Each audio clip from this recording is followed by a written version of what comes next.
Here it is.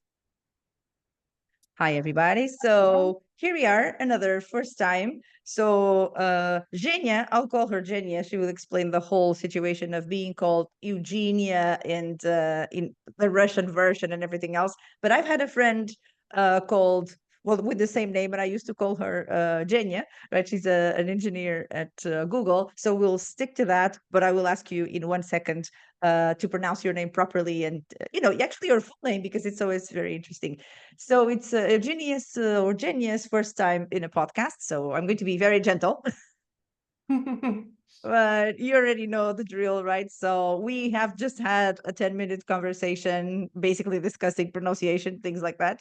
And so I saved all the possible interesting information for our recording. So welcome, Genia, and please explain being Eugenia and Genia and all of these things at the same time. Hello, thank you. So in Russian, the full name is Evgenia, but we have short version of names for almost any full names. So the short name for that is Zhenya.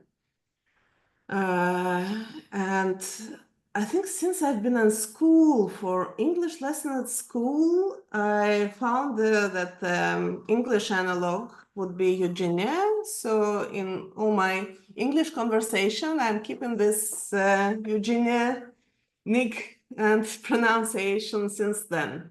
Yeah, to make it easier on us. Yes. But for my Russian and Latvian friends, they usually call me Zhenya. So in the full name, like say it in those beautiful accents. The full name, like the name is full. Evgenia. And full names, they usually. No, the rest of it also, like the whole. Eugenia Tarakanova. Можно Евгения Викторовна Tarakanova, because we have a patronymic names also. Exactly. Yeah. I have studied Russian, believe me. Oh. I cannot say I know anything about Russian, but I studied Russian for 2 years. So let's say that I have a bit of a theory or a theoretical overview. That's it, not a linguistic one. Exactly. So that's the story. So why are you here? Because you obviously have had your life, your work life, always related to translation and translation services. But let's go back a little bit to when you actually started studying.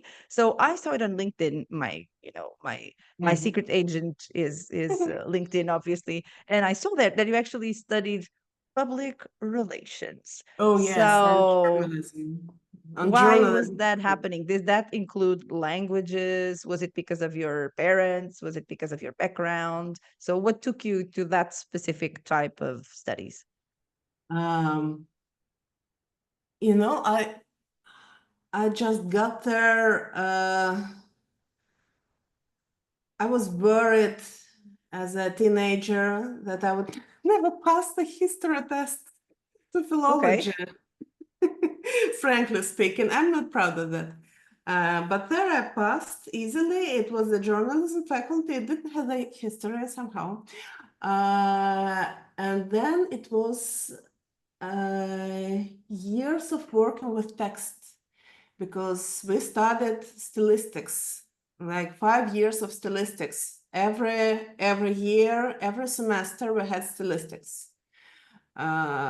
So like full 5 years course of that. We had specifically called the modern Russian language.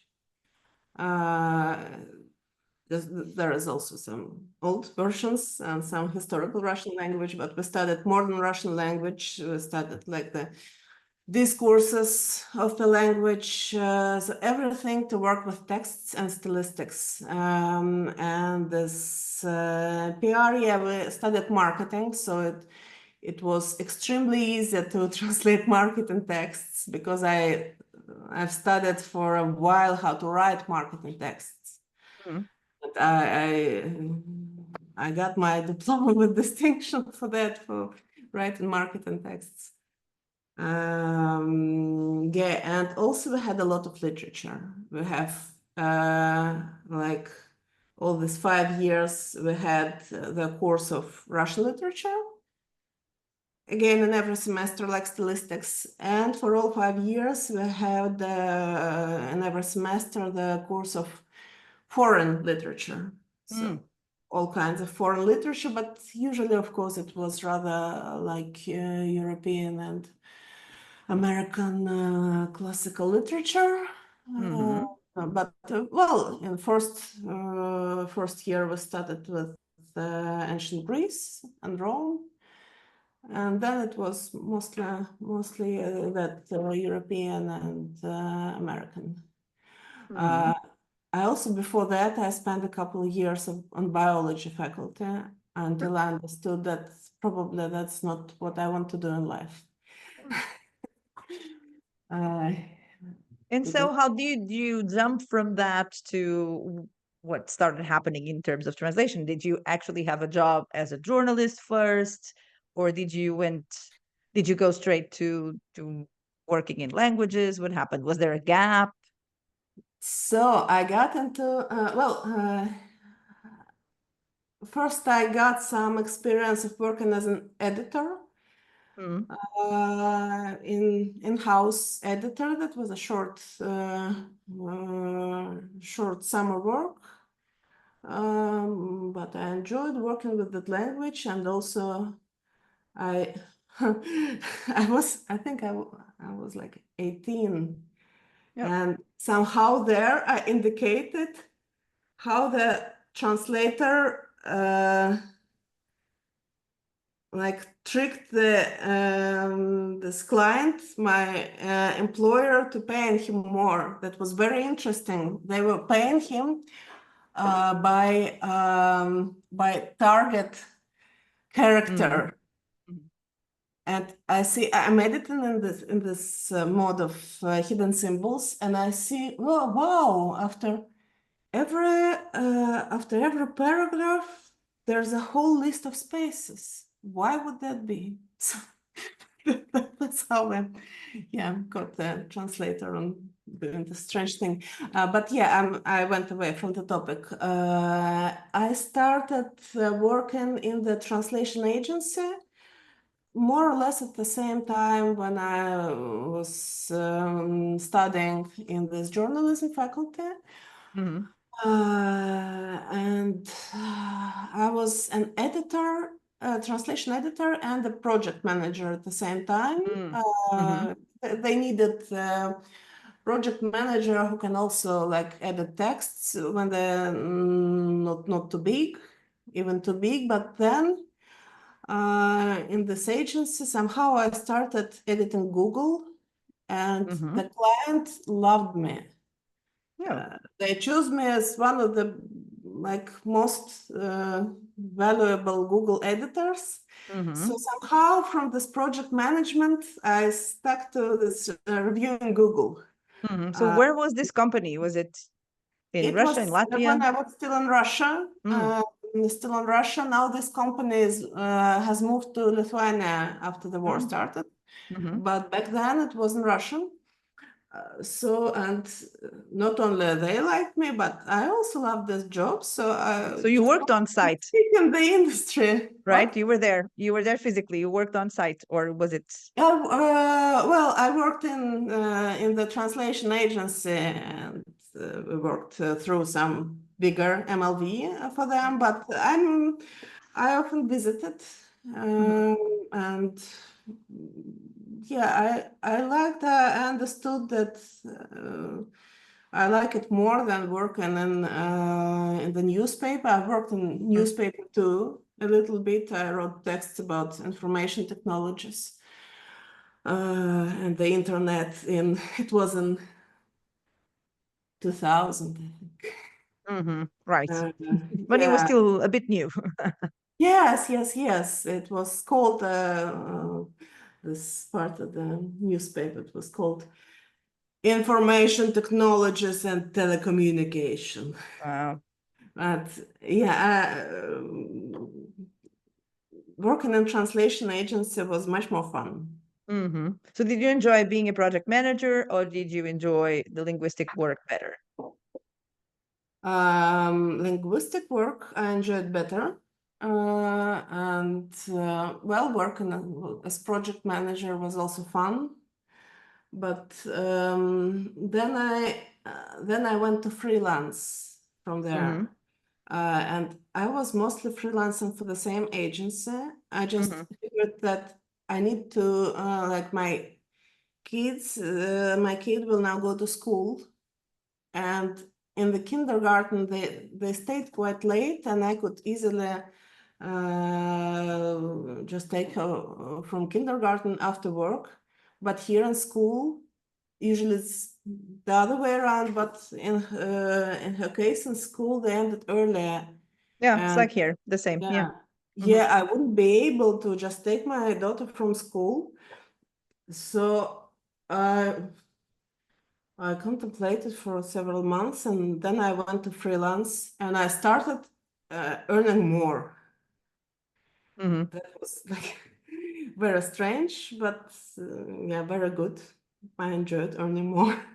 And then somehow the person I knew with whom I worked together on some project, but he was in different company, he suggested me to create our little translation business together. So that's the Yummy company, right? Yes, That I read there. that was the Yema translations. So what's the story with Yummy? That sounds great.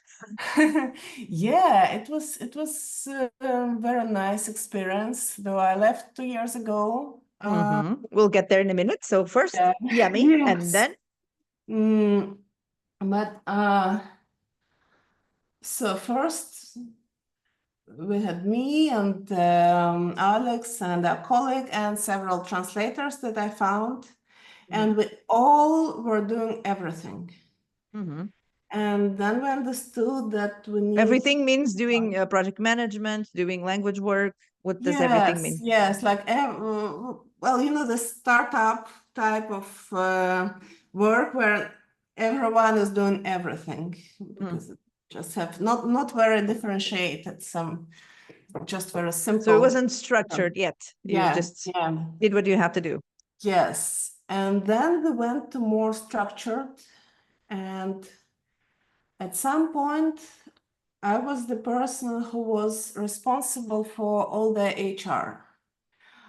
So I hired translators, and later I hired recruiter and built processes to hire translators.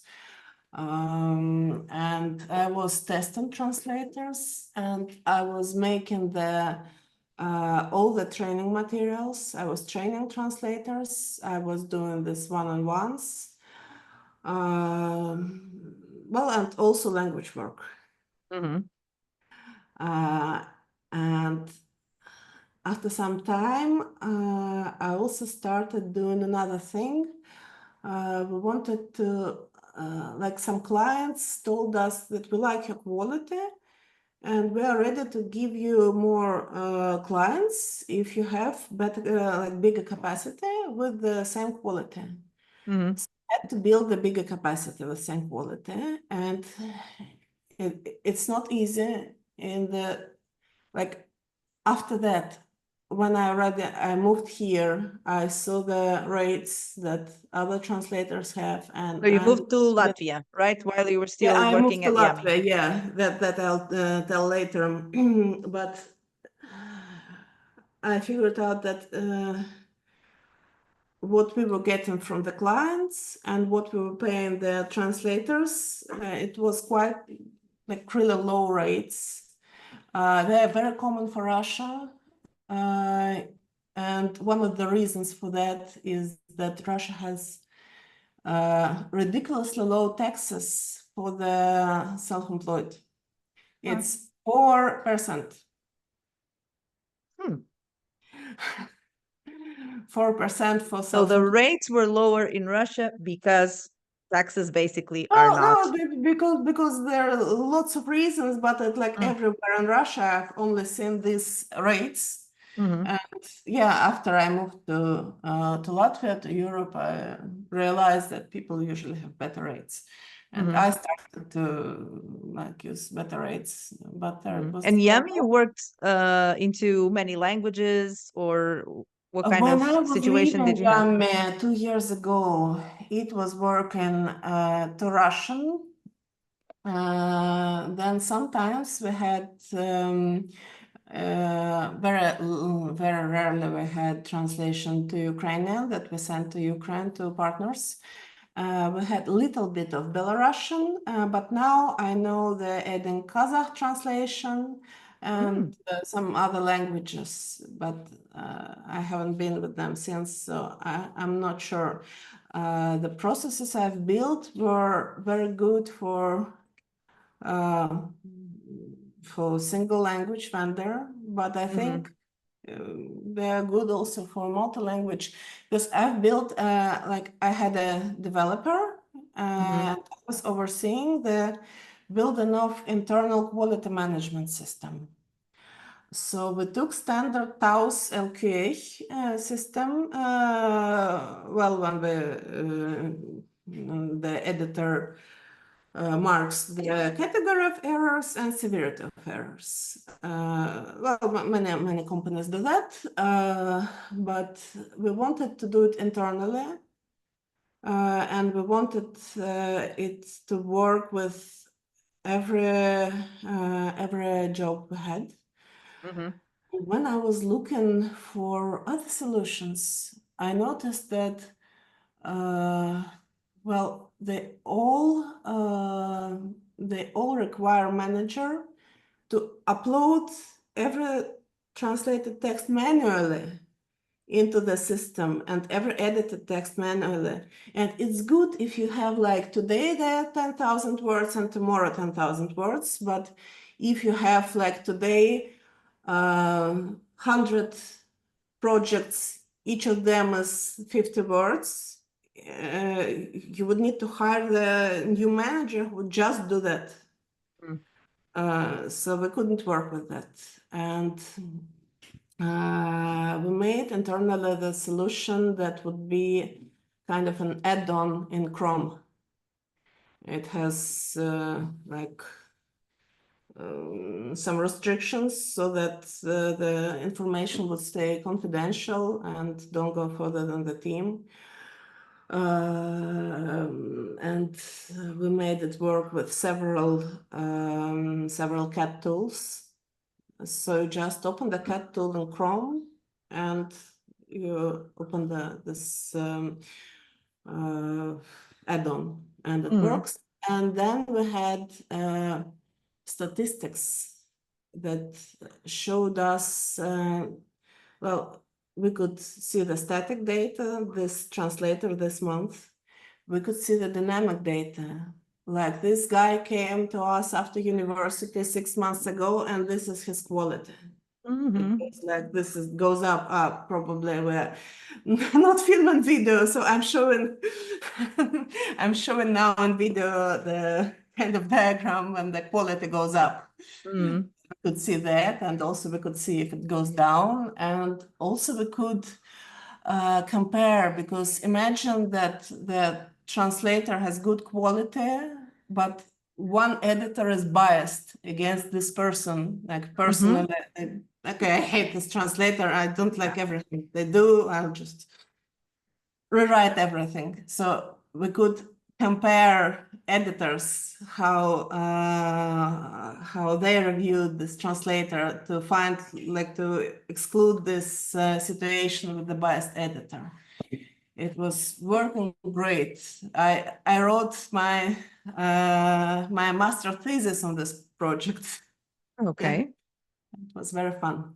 So and Yummy was great, but we had I got tired, and I actually I left them after the war started because I didn't like where some people in the company pay tax. It's Russia. I tried to avoid working with some work that pays tax in Russia. But I was already a bit tired because we did have different views on some stuff. In short, I wanted more transparency, and more structure.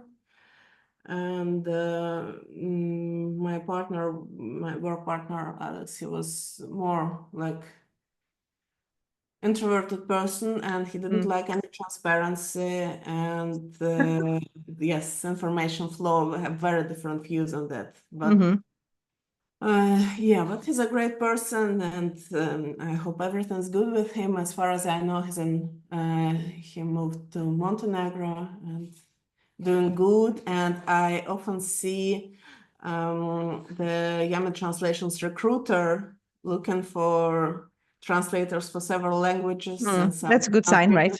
So that's good. I think they're good.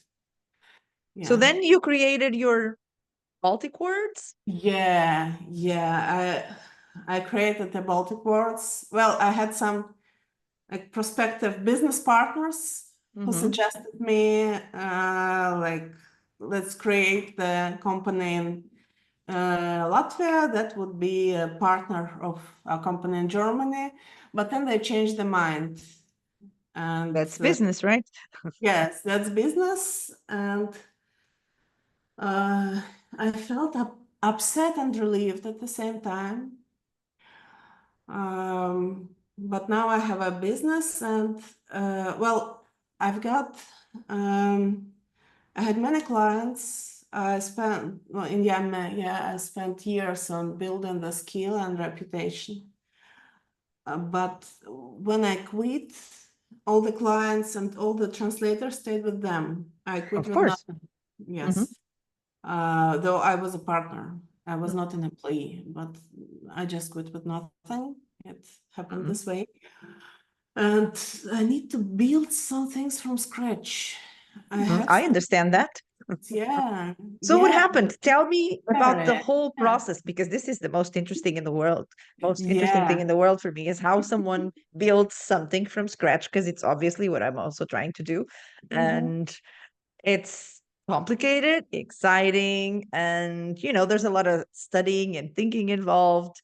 So after all this experience of having your own company, because that was your situation, right, with Yummy. So how did you just leave it there? Of course, you brought your own ideas. That's what's most important. And how did you go about creating the company? I guess now in Latvia, in another country, in another circumstance. So what's the story? I've been in Latvia already for a while. I moved 10 years ago. And today, by the way, today is the day when I finally is eligible for applying for citizenship. So I'm planning to do it as soon as possible. It is such a happy day for me. I was waiting well, congratulations. Yes, thank you. So yeah, I created the company, and first I had it was so scary actually, and it's not quick. It's very slow how I build it. It's super slow, and it's hard, and it's like job search sometimes feels desperate because I know I'm good. I know my translators are good, and yeah, first I connected to the old client of mine, and they started work with me again. It's not much, but it's monthly. It's daily work. Okay, sometimes they send like 10 words per day, like 2 projects, 10 words and 3 words. But my minimum fee for them is €5. So I worked 10 minutes, I got €10. Okay, I can buy food already. So it's some stability. It's not big money, but it's stable money that I get monthly. And then I got the amazing client who's the very opposite of it. Like they send large texts a couple times a year. Okay. Like really large. And that's how it goes, right? It's a mixture of people you hear from every week or every day, and then others once a year, and then some every 2 months. So that's what's interesting about it, right? Yes. They brought absolutely amazing projects, and we were so happy because these projects, they were also before that, I mostly worked with software localization. Mm-hmm. And this thing is about sustainability Wow. and governance and some principles of sustainable development. Mhm. And I was feeling like I'm like really doing something good in life, and I'm improving the world somehow. Mm-hmm. And that included the translation of some, it was called a playbook. It's for educators in business schools to make this education more sustainable, more inclusive. It was like this thing that I would read it even if I wouldn't have to translate it. I So, understand. Yeah. yeah, it's so cool. It's amazing when that happens, right? You're so interested. Yeah, it was great. Well, and then I started I went to some translation conference, met some people. I got some partners from other translation agencies. Recently, my therapist sent me the direct client. Wow. And she said, "Oh, maybe you know this person is looking someone to translate from English to French." And I know who translates from English to French. So I said, okay, I talked to the person, I asked what they need. I made them I have a special, some kind of instruction, a presentation, how to make a style guide. Yes, for those clients who didn't work with translation before and don't have their style guide. So I sent them my presentation. They answered the questions. We made a style guide, and I know very good English to French translators here on LinkedIn. Oh, yes. Yes, yes. I went to Mathieu Ledoret. I hope I pronounce him correctly, and he also suggested me who could be the editor. And we translated the text, and the client was great. They didn't negotiate the price with me. They said, okay, it's a good price. It's like, okay, we're not in a hurry. It's okay if it's not translated tomorrow. We're okay to wait a week. It was perfect. I hope they will come Dream again. client, right? Yeah. So now I'm trying to build my brand on LinkedIn. That's what I never had in Yamia. We had somehow, I had a lot to say, and I did say it to my colleagues. But you didn't put it out But in the world. I didn't talk to the world. I never went public. So I spent many times in some social network, and the networks in like closed mode where only some friends can read me. So I wrote a lot there just as a hobby and to connect with people. But I never went public. And well, I had a consultation with a B2B sales consultant, Philip, very cool person. I met him on the Notion event, the Notion software. It's very cool. It has its ambassadors everywhere, and we had some Notion event in Riga. So I took some consultations, and we decided to publish things on LinkedIn and build some presence there. It is fun. Yes. I started doing it, and it is fun. I made this this thing on plain language. I'm fond of plain language. Well, let's talk about that. Right. Yes. So apart Yes. from being a business owner and, Mhm. doing your translations and working with your freelancers, so what's the story with plain language, right? So what's the story? Um, Because of course your post was very popular, everybody was impressed, I and everybody was interested. So let's talk about that. yeah. So the plain language, I just it was interesting because I learned the term only last year, but I was using the same principles for years. like So that. you were already doing it, you just didn't know the terminology. Yeah, like we have in Russia, there is a popular book about editing that promotes the so-called informational style.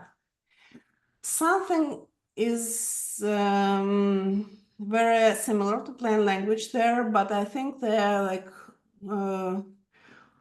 over mechanistic, I would say. And I was always like, okay, it's good to know some things here are good, but in general the approach is too mechanical. And then I see plain language, and that's exactly what I practice. And I was very happy to learn about it. So I don't know if all people who listen to us know it, but Okay, let's talk a little bit yeah. about it, the theory, right? So what it is and why it needs to happen and all of that stuff. Yeah, so it is used apparently by some governments. Not only that, also by museums, and there's also easy language, but I don't know yet much about easy language. So the idea is you make your text easier to understand for the reader, even if it's so for every reader, maybe it's a foreigner who doesn't know very well your language. Maybe it's just a person who's like for whom it's hard to read, and you make your text very clear. You don't overuse words, and this is super useful for UI translation. So the plain language rules, they suggest that we remove the redundant words that we don't need. And I practiced that, and I put this to the exercises in my UI translation course for YAME translators. We had an exercise like try to look at every sentence you meet somewhere and try to remove words one by one. Okay, if I remove this adjective, would the meaning stay the same? Or if I remove this word, would the meaning stay the same? So this is very good exercise. And in UI, well, you translate UI, you always have character limits. And it's very good for work with character limits because like for Russian, for example, Russian is longer than English, much longer. So we need to work a lot with shortening the sentences. Also in plain language, they suggest to use the normal words and avoid this bureaucratese language. In Russian, we have the word канцелярит. And yes, also all my life I'm trying to avoid it. I don't know if it's, well, I do say many redundant words like right now, but not in my texts. Yes, when we're speaking is a bit different. Yeah, it's very different. But plain language is actually aimed at written language, right? So I know that there Yes. are some companies that are more widespread, like utility companies in Portugal that are trying to make an effort to actually make this happen. So they've hired services that we also have to make that happen in a more in a way that more people have access to the information without getting stuck at understanding deep bureaucratic terminology, right? Oh, and I found the list of principles since, for our listeners. Yes, so you write for a reader, not yourself. That's first. Second, you state your major point before going into details. That's what I'm trying to do now. Then you stick to a topic and you limit each paragraph to one idea. You write in active voice, use short sentences, use everyday words. Instead of this bureaucratic gibberish, you omit unneeded words. You keep the subject and verb close together. Use headings, lists, and tables to make reading easier, so visualize it better. And of course, you proofread and you ask your colleague to proofread. It should be I'll So proofread. there you go, a list of principles that you should follow in order to make sure that the vast majority of people will understand it better than they would if you weren't careful, right? So yeah, Yeah. so what's happening right now? So what kind of projects are you working on? Are you looking for what type of client? So what do you Mhm. envision for the next year or two in terms of, how your business is going and how this plain language can be a part of it? So how is Mhm. this what are you thinking right now for the since you've started 2 years ago? So what are you thinking for the next year or two? Next.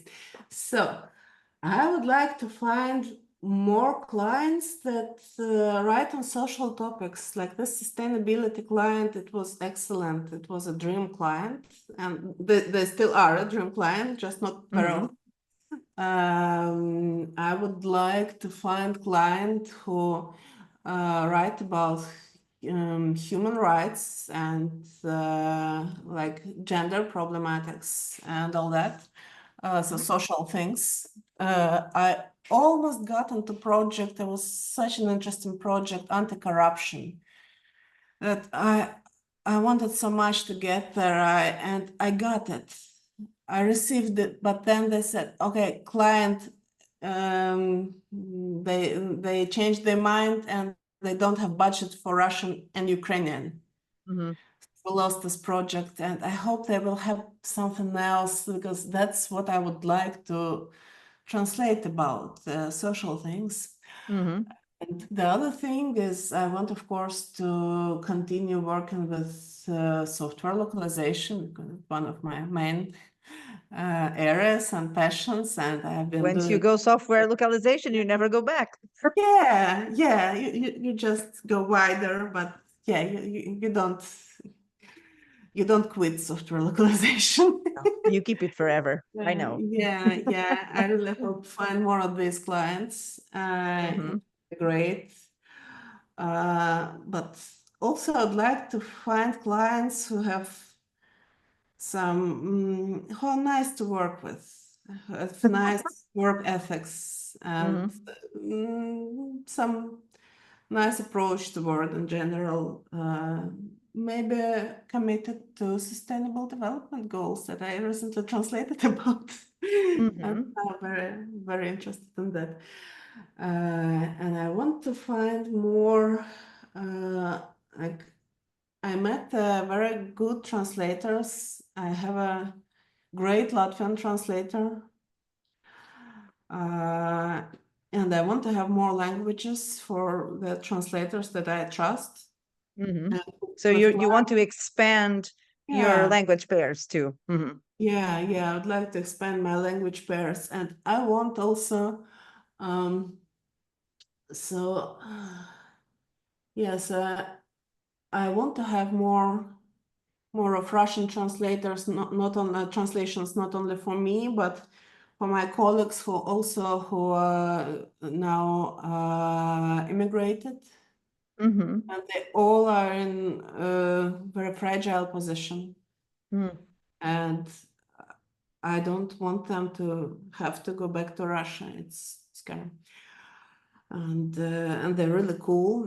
My colleague Christina, that I worked with on sustainability stuff together, and with whom we teach kids together. She's a great translator, also on some social topics. She's amazing, and I hope maybe if I get more clients, I could hire her, because Mm-hmm. now she works as a freelancer, and So you want more work for yourself and to yes, and spread yeah, around. and so that it would be nice work on the topics that interest me, and not about, I don't know. Uh, I just recently, there was someone was asking what was in LinkedIn, what was your most difficult translation? Mm-hmm. And for me, it was the agency. I just switched to freelance, and the agency sent me something about typography, like for not for just Oh regular yeah, I use. saw your answer. I saw your answer. Yeah. Yeah. And I said no, but I said no one else can. Please take it. And I spent like 10 times more than I would spend on text this length, and Yeah, and that was about boundaries and saying no. Now I say no to the text that will do that for me. And They take a lot of work and it's too mm, complicated. And in it's the end, it's not like really it's worth okay your if while. the text is complicated. Um, I can easily work with text that it's complicated, but it should be complicated in the area I do care about.